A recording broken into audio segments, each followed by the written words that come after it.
अगस्त 2020। आइए बात करते हैं आज की महत्वपूर्ण खबरों के बारे में। पहली जो अपडेट है आप देख सकते हो, भारी बारिश की चेतावनी, पहाड़ों पर आवाजाही से बचें। पिथौरागढ़, बागेश्वर, चमोली, नैनीताल, उधम सिंह नगर, पौड़ी, टिहरी, देहरादून और हरिद्वार में अत्यधिक बारिश के आसार। मौसम विभाग ने पिथौरागढ़, बागेश्वर, चमोली, नैनीताल, उधम सिंह नगर, पौड़ी, टिहरी, देहरादून और हरिद्वार जिले में कुछ स्थानों पर बहुत भारी बारिश होने का अनुमान जारी किया है।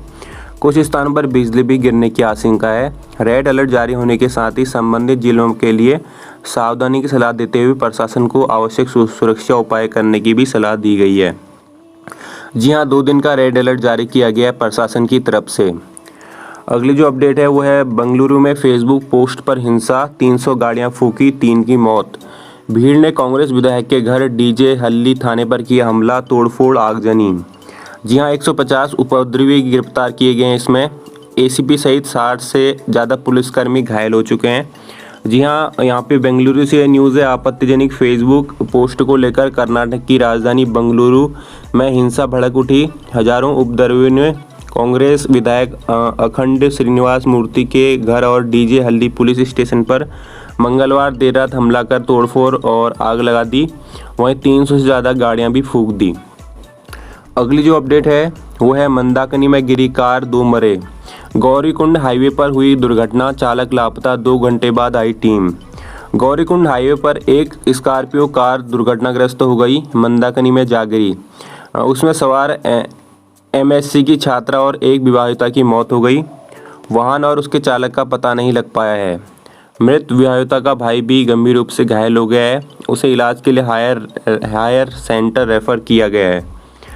अगली जो अपडेट है वो यहाँ पर देख सकते हो, ईमानदारी से कर चुकाने वालों के लिए पीएम मोदी आज से शुरू करेंगे नई योजना। प्रधानमंत्री नरेंद्र मोदी ईमानदारी से कर चुकाने वालों के लिए सम्मानित करने के लिए बृहस्पतिवार को नया प्लेटफॉर्म पारदर्शी कराधान ईमानदार को सम्मान शुरू करेंगे। अगली जो अपडेट है, पुलवामा में जवान शहीद, हिजबुल का सरगना ढेर।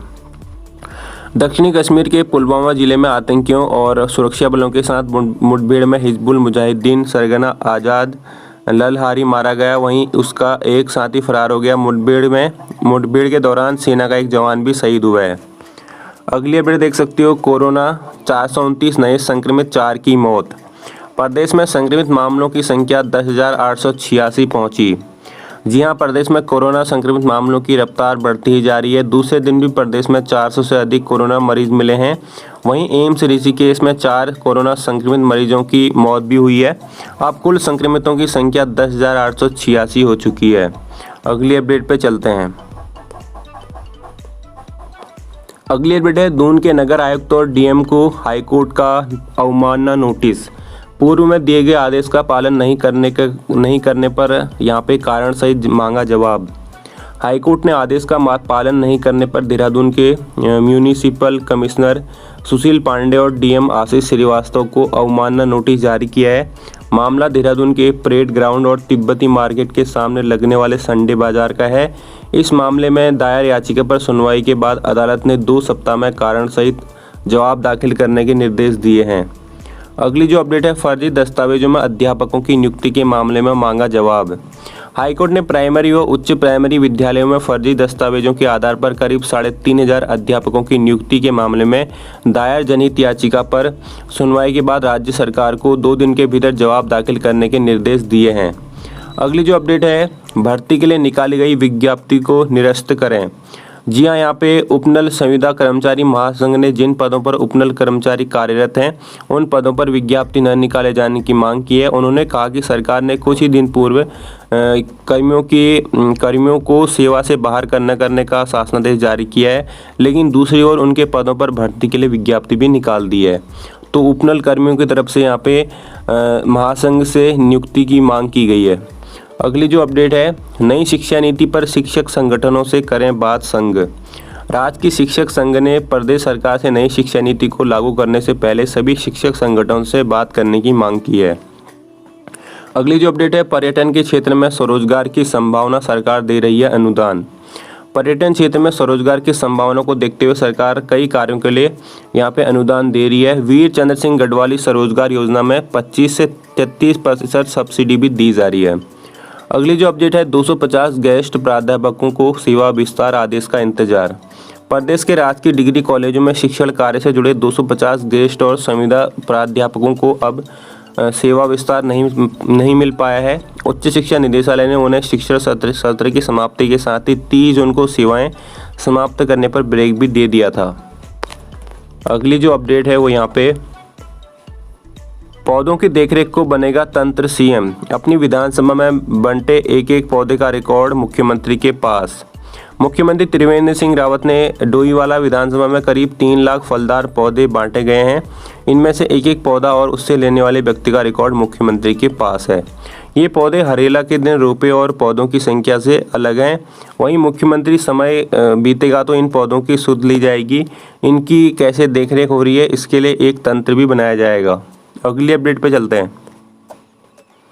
अगले अपडेट, 3 दिन में बढ़े 1239 कोरोना संक्रमित, ठीक हुए मात्र 553, 4000 पार हुए सक्रिय मरीज। ठीक होने वाले के अनुपात में 2 गुने आ रहे हैं सामने।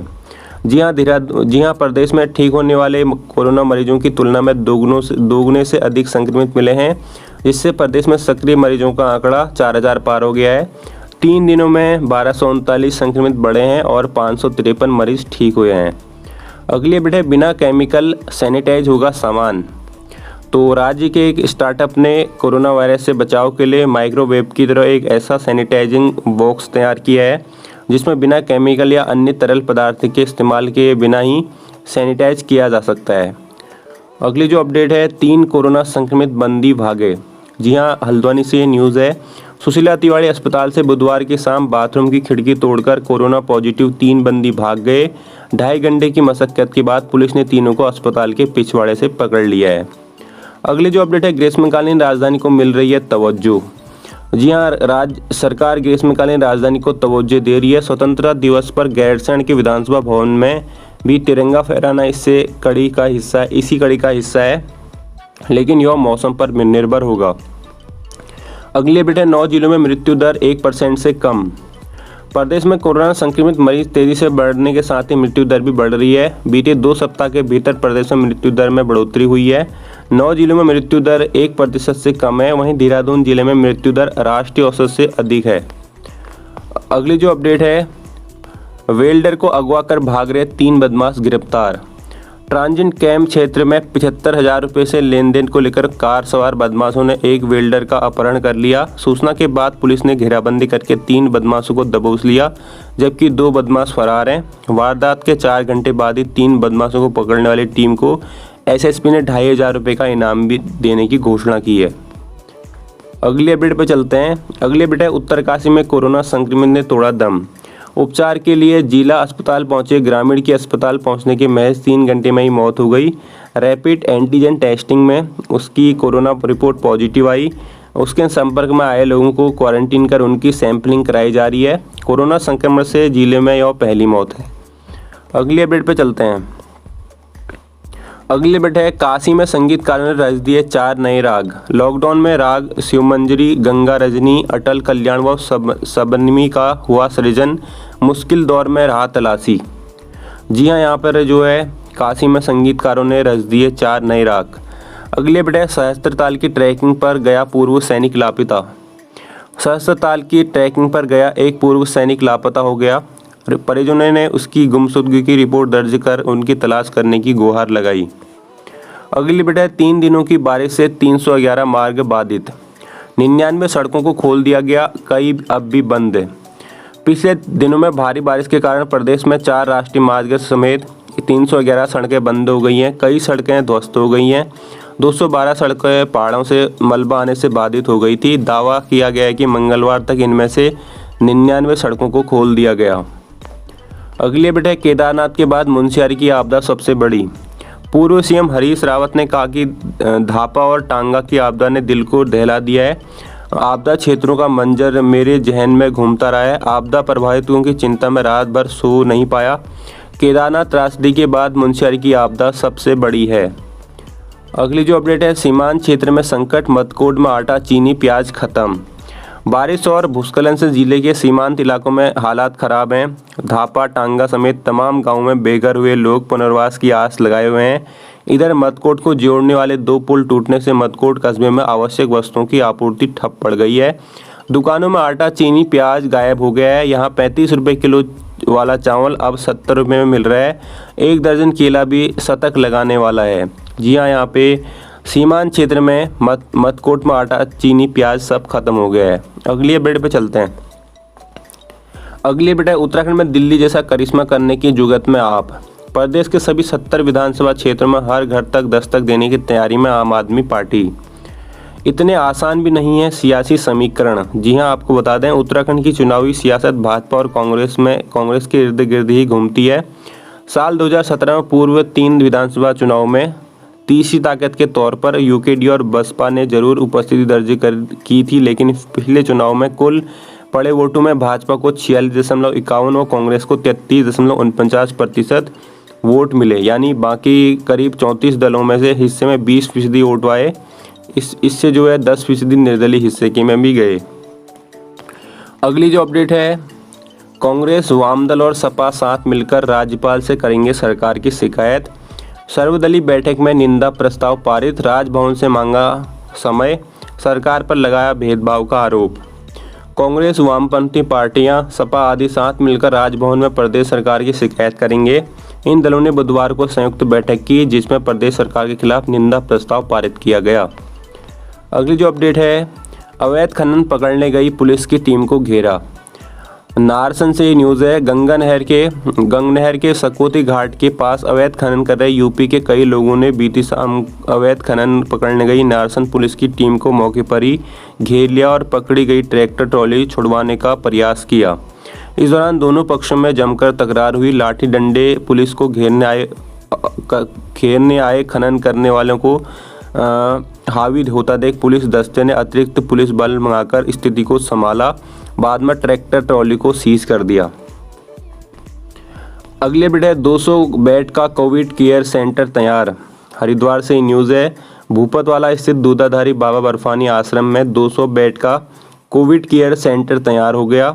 जिला अधिकारी सी रविशंकर ने निरीक्षण करने के बाद सेंटर में 200 और बेड बढ़ाने के निर्देश दिए हैं। अगली अपडेट है, 809 छात्रों ने कंपार्टमेंट परीक्षाएं स्थगित करने की लगाई गुहार। लेटर पिटीशन दायर कर सुप्रीम कोर्ट से की स्वतः संज्ञान लेने की गुजारिश। देश भर के 809 छात्रों ने लेटर पिटीशन दाखिल कर सीजेआई, जस्टिस एसआई बोबड़े और सुप्रीम कोर्ट के अन्य जजों से सीबीएसई द्वारा 10वीं और 12वीं की कंपार्टमेंट परीक्षा लेने का निर्णय स्वतः संज्ञान लेने की गुजारिश की है। छात्रों का कहना है कि कोरोना महामारी के संकट को देखते हुए परीक्षाएं स्थगित की जानी चाहिए। अगली बैठक, निजी ट्रेनों के संचालन में 23 कंपनियों ने दिखाई रुचि। रेलवे को 30,000 करोड़ के निवेश की उम्मीद। रेलवे की निजी कंपनियों के माध्यम से ट्रेनें चलाने की योजना रफ्तार पकड़ने लगी है। रेल मंत्रालय के वरिष्ठ अधिकारी ने बताया कि प्रीबिड बैठक में 23 कंपनियों ने हिस्सा लिया। अगली जो अपडेट है, देहरादून के सीबीआई इंस्पेक्टर प्रशांत कांडपाल को एचएम का पदक। पूरे देश से 15 अफसरों को मिलेगा पुरस्कार। सीबीआई के 15 अफसरों को अहम मामलों में की गई सफल जांच के लिए गृह मंत्री उत्कृष्टता पदक से सम्मानित किया जाएगा। इन अफसरों में देहरादून के इंस्पेक्टर प्रशांत कांडपाल भी शामिल हैं। अगली जो अपडेट है, बेंगलुरु विवादित पोस्ट डाले जाने के घंटे भर में ही जुटे हजारों लोग किया उपद्रव। जी हां, कर्नाटक के मंत्री सीटी रवि ने बेंगलुरु हिंसा को सुनियोजित दंगा करार दिया है। उन्होंने कहा कि सोशल मीडिया पर विवादित पोस्ट डाले जाने के 1 घंटे भीतर ही हजारों लोगों ने यहां पे भीड़ जुट गई और विधायक के घर पर धावा बोल दिया। हमलावर पेट्रोल बम और पत्थर सहित तमाम हथियारों से लैस थे। तो कर्नाटक के मंत्री रवि बोले, यह सुनियोजित दंगा, एसडीपीआई जिम्मेदार। तो ये कुछ महत्वपूर्ण खबरें थी उत्तराखंड से रिलेटेड, साथ में कुछ यहाँ पे देश भर की खबरें भी थी। अगर आपको ये वीडियो पसंद आई है तो कृपया इसको लाइक और शेयर ज़रूर करें। मिलते हैं नेक्स्ट वीडियो में, तब तक के लिए बाय, थैंक्स फॉर वॉचिंग।